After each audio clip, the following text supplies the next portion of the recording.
Olá, pessoal. Nesta videoaula vamos resolver um exercício de cálculo 3 aplicado à física.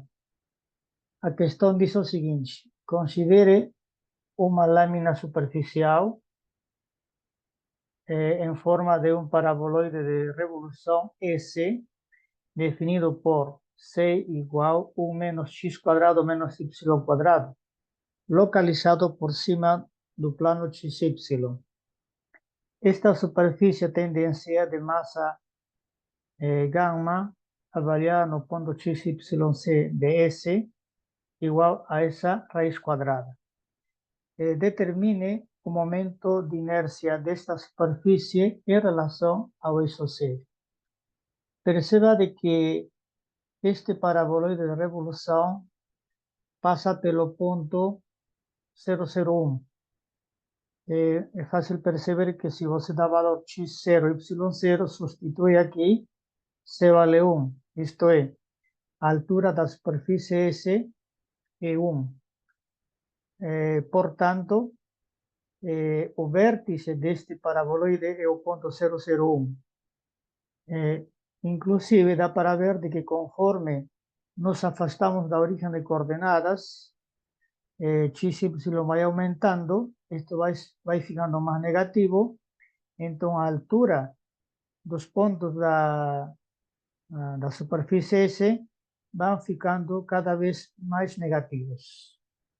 Portanto, a figura tem mais ou menos esta forma, certo? Então, este vértice tem coordenadas, como já falei, 0, tem coordenadas 0, 0, 1. Beleza?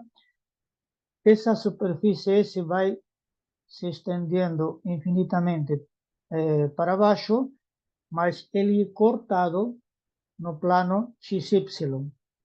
Esse plano horizontal P tem a equação x arbitrário, y arbitrário, C igual a 0.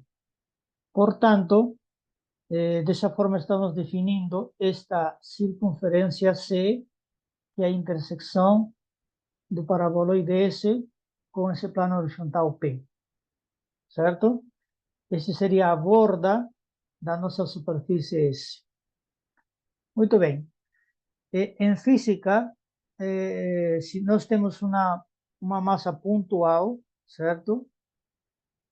Que está a uma distância ρ de um certo eixo L, então o momento de inércia dessa massa em relação a este eixo L se calcula o produto da massa pela distância a L ao quadrado. No caso, vamos aplicar essa fórmula para nosso exercício. Então, em um ponto P arbitrário ds, vamos localizar um elemento de massa infinitesimal. Então, aqui tem um elemento de massa infinitesimal, e como estamos falando de superfície, na verdade, essa massa tem mais ou menos este formato. É uma pequena lâmina com uma espessura desprezível. Então, o que nos interessa é a área e a massa desse objeto. Então, esse seria elemento de área, beleza? Então, esse elemento de massa tem elemento de área dA, certo? Muito bem. Então, nós vamos calcular o momento de inércia produzido por esta massa dm em relação a este eixo C. E para isso nós precisamos encontrar a distância perpendicular. Essa distância perpendicular nós podemos facilmente determinar. Vamos traçar aqui a recta ortogonal a C, portanto, vem a ser uma recta horizontal que vamos chamar de ρ, certo? Então, o momento de inércia gerado por essa massa em relação ao C se calcula assim, né? É dm, que é a massa desse objeto pontual, pela distância ρ ao quadrado, né? Então, dm, elemento de diferencial de massa, e di, elemento diferencial de momento de inércia correspondente.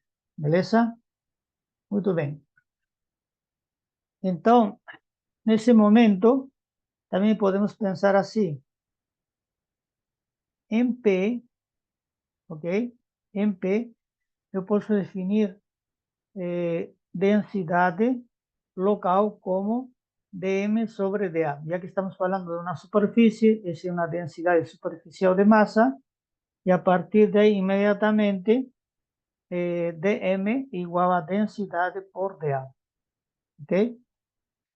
Então, continuando, o di vai ser igual a densidade superficial de massa em S multiplicado por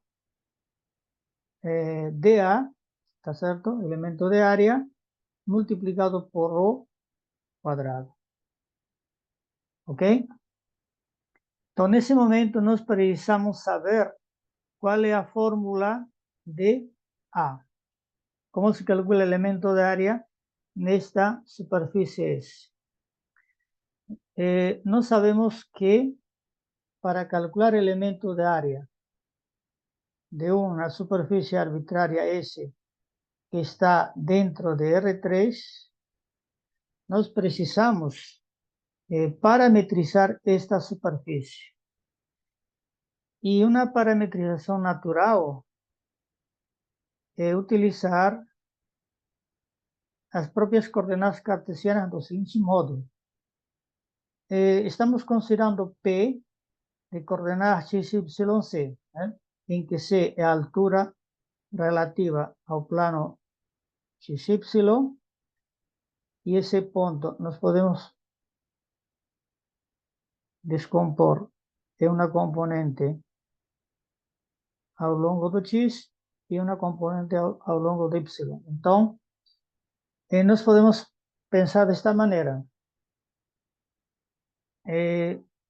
Se tem esta superfície S, se você proyecta para baixo, a sombra projetada é justamente este disco, cuja borda é C, esta circunferência C, beleza?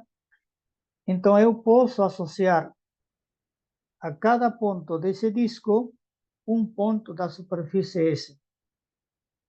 Em qualquer parte desse disco eu posso fazer isso. Então, naturalmente, eu posso definir uma função φ, tá certo? Que a cada par XY do disco, nós podemos associar um ponto da superfície ds, em que a terceira coordenada C tem uma fórmula em função de XY, e essa fórmula foi dada no início da questão. Essa fórmula é 1 menos x quadrado menos y quadrado. Beleza? Então, essa é a parametrização natural desta superfície S. E perceba que esse par XY, que naturalmente eu define o domínio de φ, nada mais que o disco, é um disco centrado na origem de coordenadas, certo? Cuja borda justamente é a curva C que nós podemos encontrar rapidamente, beleza? Então, através dessa relação que a curva C nada mais do que a intersecção de S com P. Traduzindo, nós temos que resolver este par de equações. A primeira, que é a equação cartesiana da superfície S, e segunda, a equação do plano XY, que é igual a zero, certo? E resolvendo este par de equações,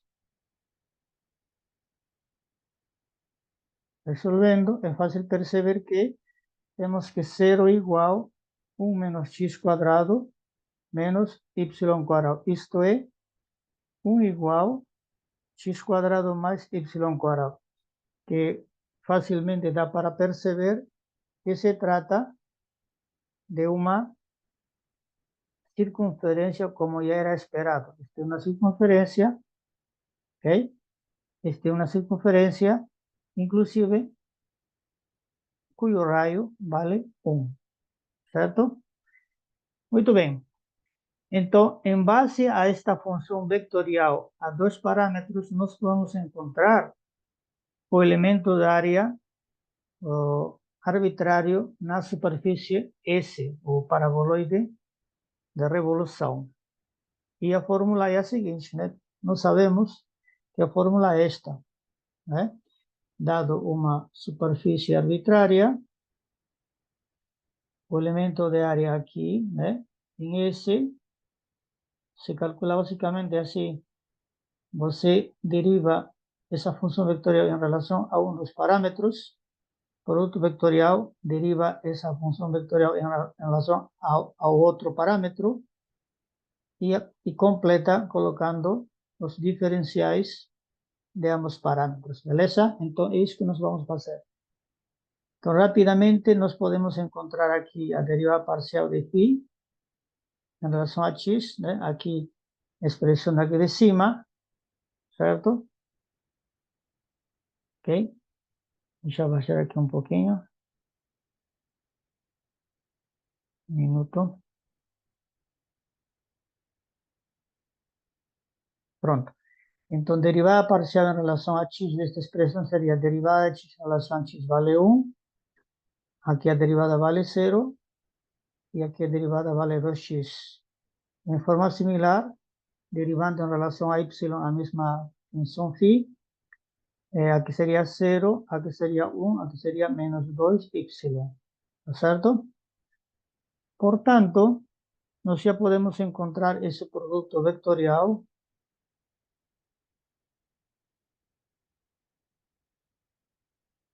y a determinante de esta matriz y JK. Aquí colocamos las componentes del primer vector. Aquí colocamos los componentes del segundo vector.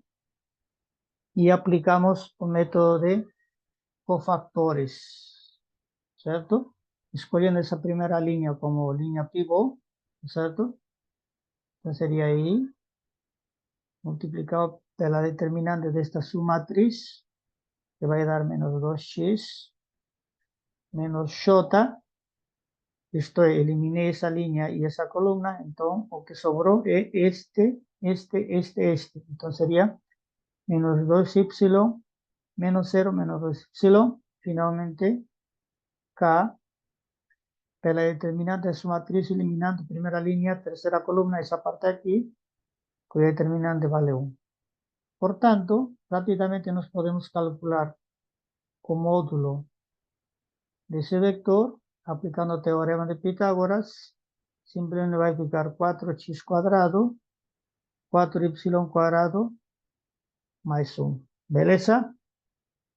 Entonces, esa información nos vamos a colocar aquí y después aquí. Entonces, ¿cómo fica o DI? ¿Cómo fica o DI? Entonces, DI fica así, ó. DI igual a densidade, que é uma função pontual, multiplicado por quê? Por dA y ρ cuadrado. dA y ρ cuadrado.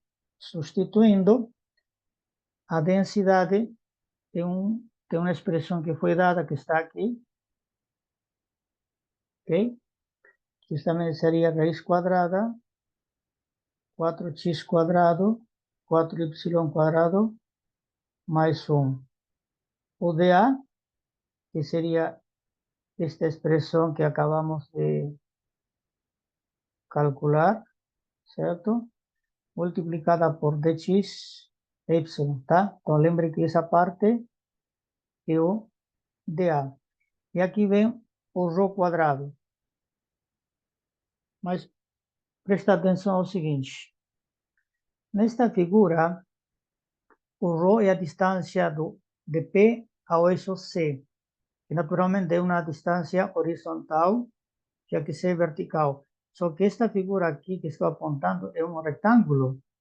Então, esse lado vertical paralelo com esse outro lado vertical, esse lado horizontal igual a esse lado horizontal, que justamente, se você lembra coordenadas polares, a distância da origem de coordenadas a esse ponto aqui, nós representamos por R, é um R minúsculo, deixa eu cambiar a cor,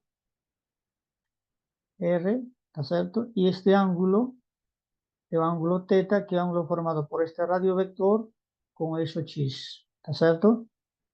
Então, significa de que esse R nada mais e nada menos que é o próprio ρ, tá certo? Então, nós podemos dizer aqui, por simples inspeção, ρ nada mais que equivale a R. Então, esse R nós podemos substituir aqui nessa fórmula. Então, aqui, isto chega a ser R quadrado. Beleza? Então, simplificando, daí como fica? Fica 4x quadrado mais 4y quadrado mais 1 vezes dx de y vezes r quadrado, que vou colocar aqui na frente. Como dx de y pertence a este disco, perceba que isso é verdade pelo seguinte motivo, né? Essa função está mapeando pontos desse disco em S. Então, o domínio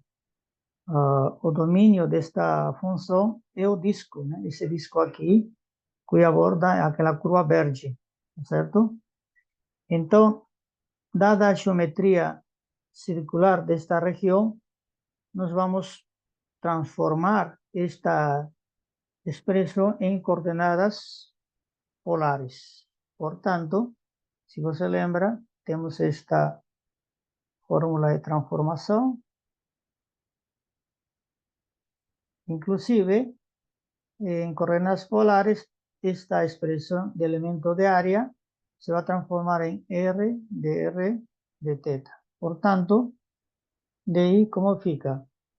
R cuadrado, ¿ok?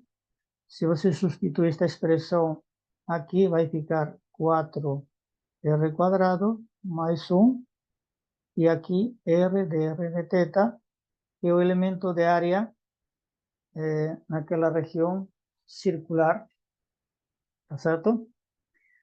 Por tanto, nesse momento só nos resta integrar. Então, aqui seria para calcular o momento de inércia do paraboloide de revolução. Então, basta aplicar integração dupla de DI, integração dupla. Aqui seria 4R quinta mais R cubo, tá certo? Completamos com dr de θ, ok? Muito bem. Límites de integração. Em coordenadas polares, observando nuestra región de integración aquí, en esa zona aquí, en ese disco, y como es un disco completo, θ varía de 0 a 2pi, y ese R varía de 0 até a periferia, que sería o rayo de esa curva C, que en el caso ya sabemos que vale 1. Por tanto, para no esquecer, entonces θ varía de 0 a 2pi, y R varía 0 no centro del disco y una borda. Entonces aquí integral sería 0 a 1 integrado en R y 0 a 2pi integrado en θ. Para terminar, como esta función no depende de θ, entonces podemos simplemente separar esas dos integrales con un producto. Eso es posible porque las funciones son separables. Entonces podemos resolver cada integral en forma independiente. ¿Beleza? Entonces esta integral va a dar 2pi, es fácil perceber eso. Integrando aquí 4r a la sexta sobre 6, más r a la cuarta sobre 4, avaliando de 0 a 1. ¿Beleza? Y la respuesta definitiva para esa cuestión es simplemente 11 veces pi dividido por 6. ¿Beleza? Entonces esa es la respuesta para momento de inercia.